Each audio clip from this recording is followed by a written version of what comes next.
CA109 for our Hitch view, and we're using camera CA613 for the back of our RV, along with the wireless transmitter that comes in the kit to extend our range on our camera.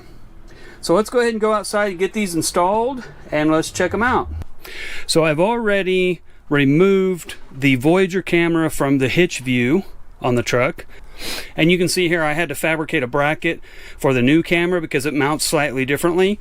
So here's the new bracket I've fabricated and mounted, and I've already gone ahead and mounted the CA109 here on that bracket for the Hitch view. As I mentioned before, the only thing that is required to hook up these cameras is 12-volt power. So I've ran a wire from the dash of the truck from a switch all the way to the back so that I can turn the camera on and off. All right, kind of like that. This is the adjustability I was talking about.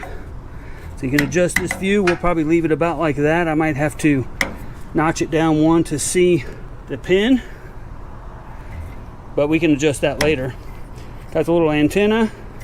Make sure it's good and tight, and it looks kind of like that. There's my grommet, and I can unplug this camera and pull it off anytime. I've also already removed the backup camera from the RV, and we're going to be replacing it with the CA613 camera out of this kit, and we're going to also be installing the extender. And they've got this wired into the park lights, so when I turn my park lights on I get power. So I'm going to pull this light out and see if I can hook my new one up the same way. Okay, so here's where they spliced into this light right here.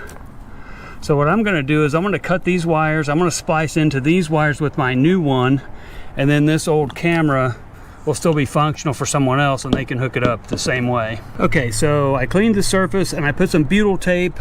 This is our new bracket, and I'm able to use the same 4 holes. So I'm just going to go right back in to where the other one was mounted. I ran my power wire in where the old grommet was and reconnected it to the existing wire for the old camera.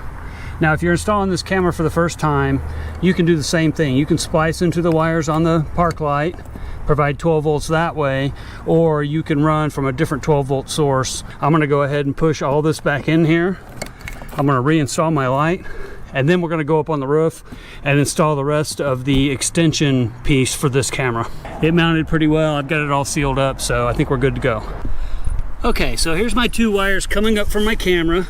So this is power that we wired into the light, and this is the actual camera connection that we're going to connect to the extended transmitter. So I'm going to go ahead and remove this grommet because I don't need it for my application. So I just cut it and take it off, and then we're going to get our Y adapter. Now this is power, so this locks in, twist it and turn, and that locks in with an O-ring, and then our camera plugs into here. And then they gave us a simple little boot to slide down over to protect it from the elements. I'm going to go ahead and put a zip tie right here just to hold these wires good and kind of keep them together. Then I'm going to use one of their little standoffs here on the edge. These are pretty neat because they lock and you can unlock them, so you can see that they lock. And then I got a little acetone, and very carefully I'm going to clean the spot on the roof to stick this to. Now this right here is not a roof repair. This is actually a piece of Eternabond tape I used to hold down a wire that used to come across here that I've eliminated. I'm going to put this right here. You can see how that cleans. Then we'll peel off the backing and we'll stick it down just like that. Okay, now we're going to run extension here, and I'm going to run it all along the side, and we're going to run it up the roof. Now this is the extension wire, 12 meters. So we're going to hook it and we're going to run it and see how far it goes, and then we'll install this repeater on the very end of the wire.